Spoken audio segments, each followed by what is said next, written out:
આજે આપણે ગાંધીજીના સત્યાગ્રહનો પાર્ટ 2 જોઈશું, જેમાં જલિયાવાલા બાગ હત્યાકાંડ 1919. સ્થળ હતું અમૃતસર. જલિયાવાલા બાગ. સમય 13 એપ્રિલ 1919. અમૃતસરની સ્થિતિ બેકાબૂ થતાં ત્યાં 144ની કલમ તથા માર્શલ લો લાગુ કરવામાં આવ્યો. લોકો તેનાથી અજાણ હતા.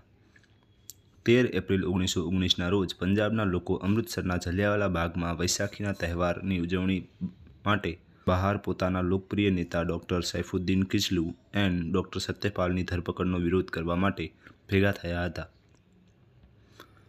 લશ્કરી કમાન્ડર જનરલ ડાયર સૈન્ય ટુકડી સાથે પહોંચ્યા બાદ કોઈપણ ચેતવણી આપ્યા વિના લોકો 1650 રાઉન્ડ ફાયર કર્યા હતા. આશરે 1000થી વધુ લોકો શહીદ થયા હતા. હજારો લોકો ઘાયલ થયા હતા. જનરલ ડાયરના આ કૃત્યથી તપાસ માટે 7 સભ્યોની 4+3 ની હન્ટર કમિશનની નિમણૂક કરવામાં આવી હતી. હન્ટર કમિશને જનરલ ડાયર દ્વારા અજાણતા થયેલી ભૂલ ગણાવી તેને દોષમુક્ત કર્યા. અહેવાલ પ્રમાણે 379 લોકો મૃત્યુ પામ્યા અને 1200 લોકો ઘવાયા હતા. ભારતીયો દ્વારા આ હત્યાકાંડની તપાસ માટે મદન મોહન માલવિયાની અધ્યક્ષતામાં સમિતિનું ગઠન કરવામાં આવ્યું હતું. 6 એપ્રિલ 1919માં કાયદો અમલનો દિવસ રાષ્ટ્રીય અપમાન દિવસ તરીકે ઉજવાયો હતો. નાનકસિંહ ખૂની વૈશાખી પુસ્તક.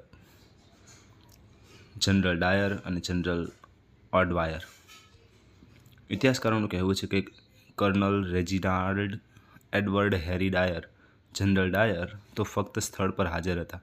જલિયાવાલા બાગ હત્યાકાંડના ગોળીબારનો આદેશ આપનાર મુખ્ય વ્યક્તિ પંજાબના lieutenant governor sir Michael Francis O'Dwyer હતા, જે કટ્ટર સમાજવાદી હતા, જે આ હત્યાકાંડ માટે જવાબદાર છે. જ્યાં જનરલ ડાયરે તો તેના આદેશોનું પાલન કર્યું હતું. ફ્રાન્સિસ ઓડવાયરની હત્યા ઈસવીસન 1940માં ક્રાંતિકારી ઉધમસિંહે કરી હતી. લંડનમાં સ્ટર્ન હોલ. અસહકાર આંદોલન 26થી 30 ડિસેમ્બર 1920. નાગપુર અધિવેશનનો વિજય. રાઘવાચાર્ય. 4 સપ્ટેમ્બર 1920 વિશેષ અધિવેશન કોલકાતા ખાતે. લાલા લજપતરાય. ખિતાબ પરત. ગાંધીજીએ કેસરે હિંદનો ખિતાબ પરત કર્યો. રવિન્દ્રનાથ ટાગોરે નાઇટહુડનો.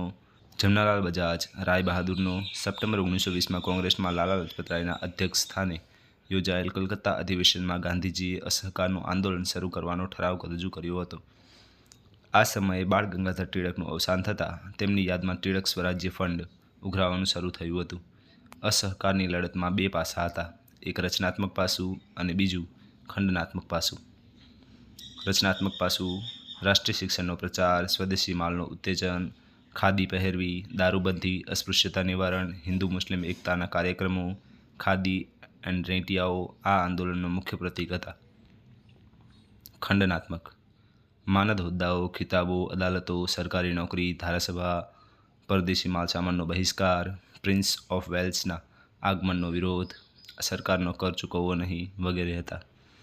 સરકારી શિક્ષણનો બહિષ્કાર કરવા માટે રાષ્ટ્રીય શાળા કોલેજની સ્થાપના થઈ.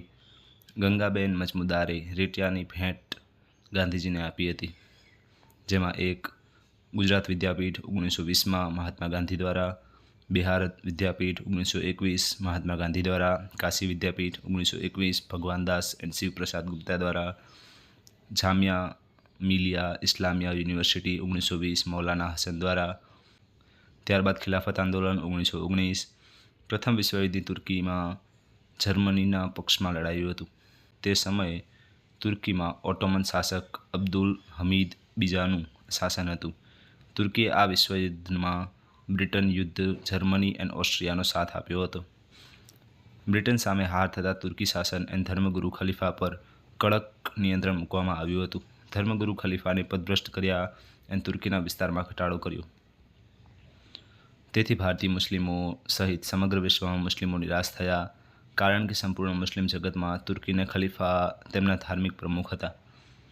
અંગ્રેજો વિરુદ્ધ આંદોલન કરવાનું નક્કી થયું. મુખ્ય નેતાઓ મૌલાના શૌકત અલી, મૌલાના મોહમ્મદ અલી, અબુલ કલામ આઝાદ, હસરત મોહાની, ડૉક્ટર હકીમ અજમલ ખાન વગેરે હતા. અલીભાઈઓ કોડ રેડ નામનું મુખપત્ર, ઓલ ઇન્ડિયા ખિલાફત કમિટીની રચના. અંગ્રેજોએ અલીભાઈઓને જેલમાં પૂરી દીધા. ખિલાફત આંદોલનને કોંગ્રેસના ટેકો મળ્યો. ત્યારબાદ ચૌરી ચોરા ઘટના 1922. 5 એપ્રિલ 1922ના રોજ સવિનય કાનૂન ભંગનો આંદોલન શરૂ થયું.